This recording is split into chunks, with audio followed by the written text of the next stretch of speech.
2024।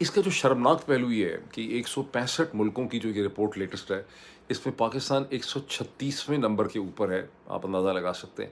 اس میں پہلے نمبر کے اوپر جو ٹاپ کنٹریز ہیں، سب سے اوپر سوئٹزرلینڈ ہے، اس کے بعد اسکینڈینیوین یورپین کنٹریز ہیں، 17ویں نمبر کے اوپر امریکہ اور برطانیہ ہے، ہندوستان کوئی 110 کے اوپر ہے، پاکستان 136 کے اوپر ہے۔ دوسرا اس کا افسوسناک پہلو یہ ہے کہ دنیا کا جو سب سے انڈر ڈیولپڈ ریجن ہے انسانی حقوق کے حوالے سے، جہاں انسان کو سوچ کی آزادی نہیں ہے، اسے لکھنے بولنے کی آزادی نہیں ہے، عورت کو آزادی نہیں ہے، اس کو بزنس کی آزادی نہیں ہے، وہ ہے Middle East and North African region اور ساؤتھ ایشیا۔ اور ساؤتھ ایشیا میں جو سب سے زیادہ انڈر ڈیولپڈ ہے ہیومن فریڈمز میں ملک، وہ پاکستان ہے۔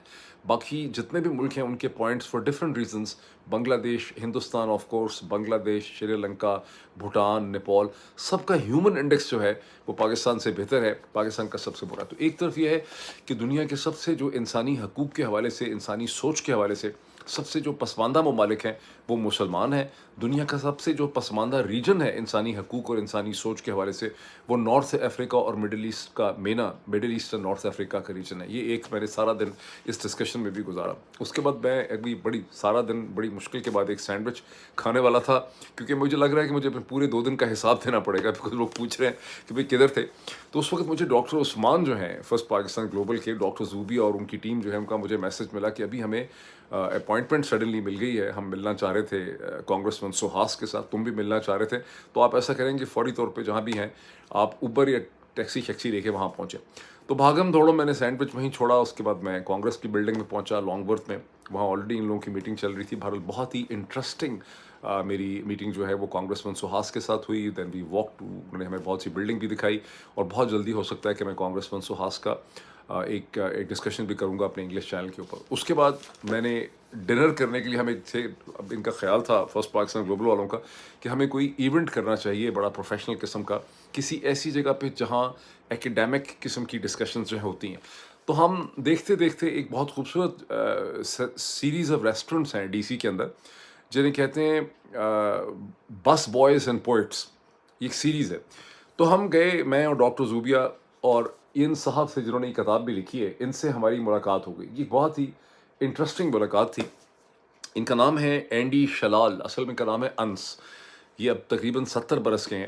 یہ ایک عراقی اوریجن کے امریکن سٹیزن ہیں، جنہوں نے یہ سیریز آف ریسٹورنٹس کریٹ کیے ہیں، اور ان کی زندگی کی کہانی بھی ہے۔ یہ بھی ایک ایسا شخص ہے جس کے ساتھ بات کرنی چاہیے، اور بہت جلدی ہو سکتا ہے کہ ہم کوئی ایونٹ بھی پلان کریں گے اس جگہ کے اوپر، جس کا کہ میں ذکر ابھی آپ کو بتا رہا ہوں۔ تو یہ سارے میں نے دن گزارے ہیں۔ اس کے بعد شام کے قریب مجھے بہت زیادہ شدید یہ فلو، مسلسل میرا ناک جو ہے وہ بہہ رہا تھا، اور میں اپنے آپ کو تسلی بھی دے رہا تھا کہ یہ کسی طرح سے رک جائے۔ پھر میں نے اب اس کو روکنے کے لیے مجھے جدوجہد کرنی پڑی۔ پھر میں ایک سی وی ایس کے اندر گیا جو 24 آورس کا ڈھونڈ کے، وہاں پہ جو مجھے سمجھ آئی کہ چیزیں لی جا سکتی ہیں فلو کے اٹیک کو روکنے کے لیے، وہ میں نے خریدنی شروع کر دی۔ وائٹامن سی کے میں نے ڈھیر لگائے، مختلف قسم کے کیمیکلز اور مختلف دوائیاں اور مختلف ٹیبلٹس اینڈ کیپسولز، جو چیزیں اوور دا کاؤنٹر مل سکتی تھیں، وہ میں نے ساری وہاں سے اکٹھی کی۔ پھر میں نے اب ایک ٹویٹ کیا، اس ٹویٹ کے بعد میں نے لوگوں سے پوچھا کہ مجھے بتائیں کہ کیا حکیمی ٹوٹکے ہو سکتے ہیں۔ کسی نے کہا کہ جنجر کی ٹی بنائیں، کسی نے کہا کہ اس قسم کا قہوہ لے لیں، کسی نے کہا یہ کریں، کچھ لوگوں نے کہا بھائی کچھ نہیں ہو سکتا، فلو تو اب چلنا ہی ہے۔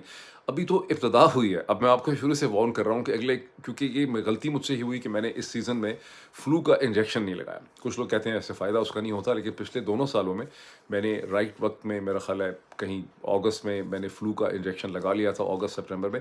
تو اگر مجھے فلو ہوا بھی تھا تو اس قسم کا نہیں ہوا جیسا گزشتہ چند گھنٹوں سے میں مصیبت میں پڑا ہوں۔ اور مجھے اب زیادہ بڑا خطرہ اس کا یہ لگ رہا ہے کہ چونکہ اب یہ فلو ہو گیا ہے، تو اب اس کے بعد ایک اگلا مسئلہ میرے ساتھ یہ ہونا ہے، کیونکہ میں بیچارہ روز مجھے بولنا ہوتا ہے کہ اس کو پوسٹ نیزل ڈراپیج جو ہوتی ہے، جب ڈراپس آپ کے پیچھے گرتے ہیں اور آپ کو مسلسل کھانسی آتی ہے۔ یہ مسئلہ بڑا رہا پہلے بھی، لیکن 2 سال سے نہیں تھا۔ اب آنے والے دنوں میں آپ کو پہلے سے وارن کر رہا ہوں کہ یہ کھانسی والا مسئلہ جو ہے، یہ ان ویلاگس کے اندر جو ہے وہ بہت زیادہ ہونا ہے۔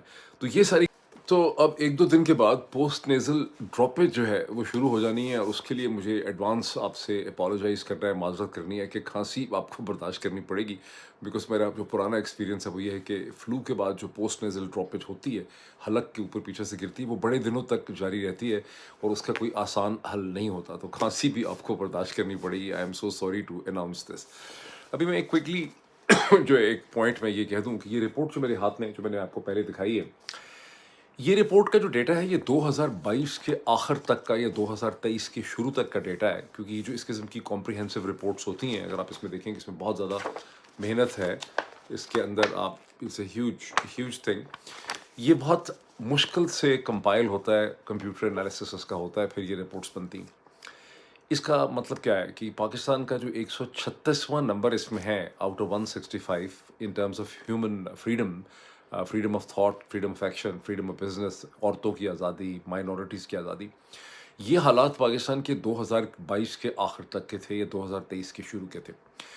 2022 کے بعد سے 2023 میں اور 2024 میں پاکستان میں جو کچھ ہوا ہے، جیسے 9 مئی 2023، اس کے بعد سینسرشپ، پریس کے ساتھ حالات، لوگوں کا پاکستان سے دھوڑ جانا، بہت ہی قتل و غارت ہونا، 50,000 لوگوں کا اب تک گرفتار ہونا، یہ سب چیزیں ابھی ان رپورٹس کے اندر ٹھیک طرح سے اس نے رجسٹر نہیں کیا. پھر 2024 میں جو قتل عام کیا گیا اسلام آباد میں، جو میسیکر ہے، وہ بھی رجسٹر نہیں ہوا. ابھی مرید کے رجسٹر نہیں ہوا. پاکستان میں جس طرح سے آئین کو ختم کر دیا گیا ہے، عدالتیں ختم ہو گئی ہیں، سپریم کورٹ ختم ہو گیا ہے، جس طرح سے آرمی چیف جو ہیں وہ کمانڈر ڈیفنس فورسز بن کے سینٹرلائزیشن اور ہو گئی ہے، امیونٹی لے لی ہے، صدر کو دے دی، آرمی چیف کو دے دی.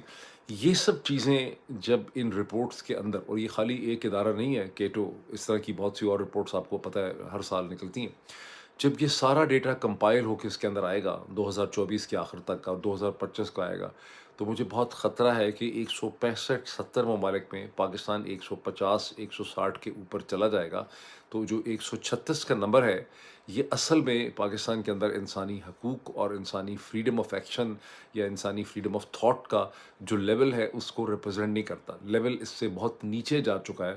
اگر آپ کو 136 برا لگ رہا ہے تو بی مینٹلی پریپیئرڈ فار 156 اور 160 اور سم تھنگ لائک دس. یہ ایک میرا پہلا پہلو. دوسرا ہے کہ یہاں پر بات کرتے ہوئے لوگوں کے ساتھ، ایکسپرٹس کے ساتھ، ایک سوال بڑا مشکل سا ہمارے سامنے آتا ہے. آج اب 21 نومبر ہے پاکستان میں، 26 نومبر 2024 کو اسلام آباد میں قتل عام ہوا، جب سپریم کورٹ اور پارلیمنٹ کی بلڈنگ کے 1 کلومیٹر یا 1 میل کے اندر رات کے 11 بجے، سارا دن ہی گولی چلاتے رہے، 3:30 بجے سے سنائپر فائرنگ شروع کر دی تھی، اور رات کے 7:30-8 بجے تک وہ 14 لوگوں کو گولی لگ چکی تھی، جن کی بعد میں جو لاشیں ہیں وہ نہیں دی جا رہی تھیں، بہت دنوں کے بعد آہستہ آہستہ کر کے دی گئیں، پولی کلینک اسلام آباد سے and Pakistan institute of medical sciences سے. یہ تو آپ میں سے کوئی بھی ایسا نہیں ہوگا جس کو اس کی اویئرنیس نہ ہو. لیکن رات کے 11:47 کے بعد جو فائرنگ ہوئی تھی، اس کا کوئی ہلاک ہونے والا یا زخمی جو ہے وہ کبھی سامنے نہیں آ سکا.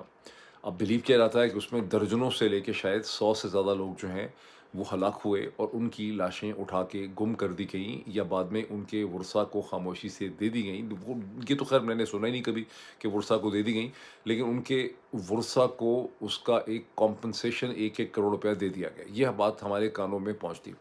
یہاں سوال یہ اٹھتا ہے جب آپ ایکسپرٹس کے ساتھ بات کرتے ہیں اور آپ کہتے ہیں hundreds of people were killed, وہ کہتے ہیں where are the dead bodies.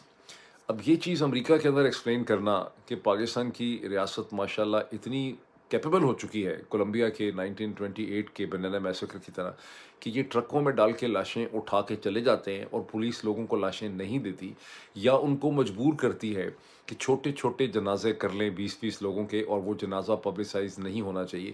یہ چیز سمجھانا جو ہے یہاں امریکہ کے اندر بہت مشکل ہے.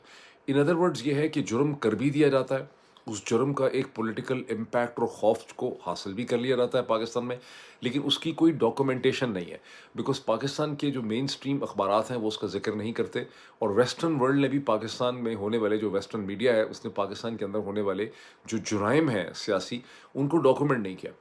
اگر کسی آپ پاکستانی سے یا کسی اور بندے سے امریکہ میں یہ کہیں کہ پاکستان میں اسی قسم کے حالات ہیں جیسے بشر الاسد کے ہو چکے ہوئے تھے سیریا کے اندر، یا صدام حسین کے عراق میں تھے، تو لوگ حیران ہوتے ہیں، اور اصل میں ہو چکے ہوئے ہیں اس طرح کے، لیکن لوگ اس کو سمجھتے نہیں ہیں. وہ بھی ٹرائبل سوسائٹیز تھیں، وہاں پر بھی چھوٹی چھوٹی مختلف جگہوں پہ ریجنل انسرجنسیز چل رہی تھیں. یہ بھی کسی نے غور نہیں کیا اس کو، جو میں آپ کے سامنے بات ابھی بتانے والا ہوں. پاکستان میں بھی خیبر پختونخوا کے اندر اور بلوچستان میں انسرجنسیز چل رہی ہیں سینٹرل اتھارٹی کی خلاف، اور ان انسرجنسیز کو ہم یہ کہہ دیتے ہیں کہ یہ فتنہ الخوارج ہے، یہ فتنہ الہندوستان ہے، یہ باغی ہیں، یہ کافر ہیں، یہ فلاں ہیں، یہ دشمن کے ایجنٹ ہیں. بشر الاسد کا اور صدام حسین کا بھی یہی خیال تھا کہ ہمارے خلاف جو سب لوگ اٹھے ہوئے ہیں یہ امریکہ کے، برطانیہ نے، اسرائیل نے کھڑے کیے ہوئے ہیں، اور انہوں نے ان کو یہی سمجھ کے مارا. یہ ٹرائبل کانفلکٹ تھے جس میں انہوں نے بہت زیادہ طاقت کا استعمال کیا. پاکستان میں بھی یہی چیز ہو رہی ہے. پاکستان کی یہ والی کہانی کیوں نہیں بن رہی؟ اس لیے کہ پاکستان ایک پرو ویسٹرن الائنس کا ایک کنٹری ہے شروع سے. وہ کنٹریز جو ہیں وہ اینٹی ویسٹرن الائنس کے کنٹریز تھے، وہ رشیا کے الائنس کا حصہ تھے. اس لیے یہ چیز ان کی جو خرابیاں تھیں، ان کے جو جرائم تھے، وہ بہت واضح طور پر دکھائے گئے اور ایگزیجریٹڈ شکل میں دکھائے گئے.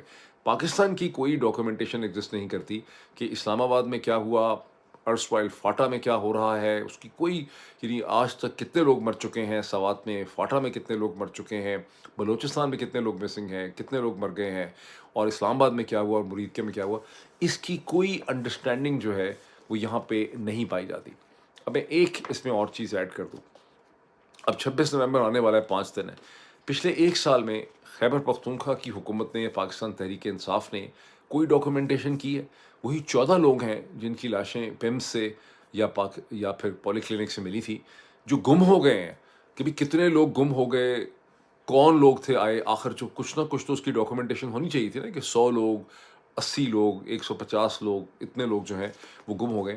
کے پی کی گورنمنٹ نے اس کی کوئی ڈاکومنٹیشن نہیں کی. وہ موسٹ آف دم جو تھے وہ کے پی کے تھے. یہ بھی ایک ایشو ہے، کیا اس کی کوئی ڈاکومنٹیشن ہوگی؟ اگلے 5 دن کے اندر اس کے بارے میں کوئی بحث ہونی چاہیے. تو اب یہ میں اس طرح کے مشورے دیتا رہتا ہوں، اور پچھلے 48 گھنٹوں میں مجھے یہ پتہ چلا ہے بعض ذرائع سے کہ جو کچھ 48 گھنٹے پہلے میں نے پروگرام کیا تھا اس کے اوپر چھوٹے موٹوں پہ نہ جائیں جو غصہ شصہ آگے پیچھے کر رہے ہیں. ایکچولی چودھری صاحب کی ٹیمز جو ہیں، چودھری نظام الدین کی، وہ بڑے سخت اس حوالے سے غصے میں ہیں. اور وہاں پر ایک باقاعدہ ایک ریسرچ ٹیم کو یہ حکم دیا گیا ہے کہ محیط پیرزادہ کا اسکول سے لے کر یونیورسٹی، اور یونیورسٹی سے لے کے نوکری، اور نوکری سے لے کے اب تک کی لائف ساری جو ہے اسے اسکروٹنائز کیا جائے، تاکہ اس خبیث کے بارے میں کوئی اور مزید ایسی چیز ملے جس کا اسکینڈل جو ہے وہ بنایا جا سکے. اب ظاہر ہے بہت سے اسکینڈل بنائے جا سکتے ہیں، کاکروچ کا بھی سیکس ہو سکتی ہے، کاکروچ کا ریپ بھی ہو سکتا ہے، کچھ بھی ہو سکتا ہے. تو اب یہ دیکھیں کہ کیا نئی کہانی جو ہے نکالی جاتی ہے، اس کو پبلش کیا جاتا ہے، یا کیسے اس کو پھیلایا جاتا ہے. جب وہ یہ نئی کہانی نکالیں گے اگلے، ہو سکتا ہے چند دنوں میں یا چند ہفتوں میں کوئی نکالیں، جب وہ آئے گی سامنے تو پھر میں اس کو ایکسپلین کروں گا کہ اس کی حقیقت کیا ہے. لیکن ابھی تک تو ہمیں نہیں پتا کہ انہوں نے کیا نکالنا ہے. تو ابھی اتنا ہی ہے، میں کہیں نہیں گیا، میں ادھر ہی ہوں، بیمار ہوں، بڑی مشکل سے یہ کر رہا ہوں، اور مسلسل کوشش کر رہا ہوں کہ میں ٹھیک ہو جاؤں. لیکن مجھے ایکسپیرینس یہ ہے کہ اگر آپ نے فلو شاٹ نہ لگایا ہو اور آپ کو اس قسم کا فلو ہو جائے تو وہ آسانی سے ٹھیک ہوتا نہیں ہے. کئی ہفتے جو ہے خبیث کھو اس کی جو ہے وہ چلتی رہتی ہے. پر اینی وے، میں نے آپ کو ایکسپلین کر دیا کہ میں 2 دن سے کہاں تھا. Thank you so much.